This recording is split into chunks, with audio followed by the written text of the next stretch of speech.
TikTokda efir ochganingizda efiringizga sizga sovg'alar keladi.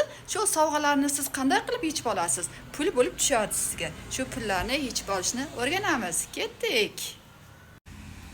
Mana hozir TikTok ilovangizga kirib olamiz.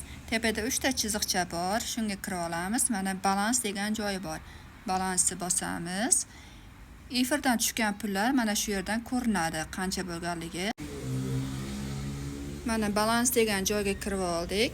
Balansdagi mana shu yerni bosamiz. Pulni ustini bosamiz. Bu efirdan tushgan pullar. 12 dollar deyapti. Mana pastda ko'rinib turibdi. 12 dollar. Buni bosamiz. Qarang, mana bu yerda mana ko'rsatyapti. Eng kami 100 dollarda yechasiz deyapti. 4 dollardan yuqori bo'lish kerak, 100 dollargacha minimalni.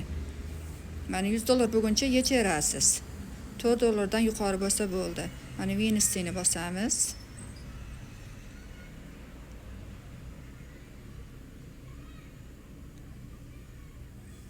Mana FC deyapti.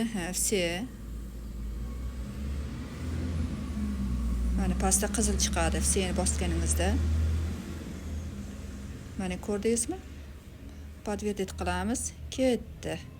12 dollar tushdi kartaga. Karta ulash videosi ham bor. Mana endi bu pul yechish videosi. Yaxshilab e'tibor bering.